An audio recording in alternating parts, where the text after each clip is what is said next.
Welcome back to CBS News Detroit at noon. An estimated 6.7 million Americans are living with Alzheimer's disease, according to the Alzheimer's Association. Joining us today, legal expert and Alzheimer's disease awareness advocate, Danielle Mayoras. Thank you so much for being on with us again this afternoon. Thank you for having me. This obviously is an important cause and conversation for me. Absolutely. So first of all, how does Alzheimer's disease affect women? Well, it's actually very surprising because a lot of us don't think of it as a woman's disease, but 2/3 of Americans who have Alzheimer's are actually women. And once we turn the age of 60, we're twice as likely to get Alzheimer's as we are breast cancer. And in addition to that, the largest demographic of people caring for those with Alzheimer's is also women. So we're kind of being affected from all different directions. What can women do legally to not only protect themselves, but also their loved ones as well? The most important thing, I think, legally is estate planning. And we're really talking beyond wills and trusts. We're talking about having the financial and medical durable power of attorneys and patient advocate designations.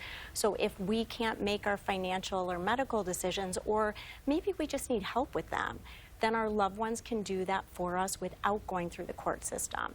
And this is important even for spouses. Even if you're married, you need these documents. What happens if someone is no longer competent, maybe doesn't have legal documents?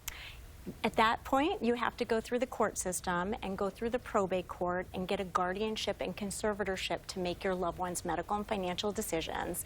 And we all want to avoid this, but especially when we're dealing with the stress of caring for a loved one, we really want to avoid the court system. What I can say is simply a diagnosis of Alzheimer's doesn't mean that you're legally incompetent. It's really a case-by-case basis because it's a progressive disease. So simply a diagnosis doesn't mean someone's incompetent. You talked about the stress just now. What support, what help is available for women who want to learn more? We have, fortunately, a lot of resources on our law firm website. This is near and dear to my heart because my dad has Alzheimer's and I'm living this as well as helping people professionally with it. So we have a lot of articles and information. We're also the proud sponsor of an upcoming event called Women Conquering Alzheimer's.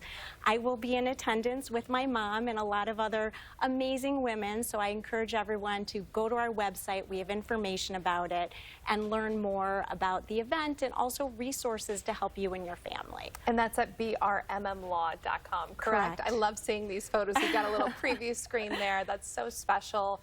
And I imagine you're making your dad very proud taking this. I hope so. He might be watching today. A lot of times he watches on Wednesday. So if you are, hi, Dad. I love that so much. Okay, Danielle Mayoras, thank you as always. Thank you, Rochelle. Your time this afternoon.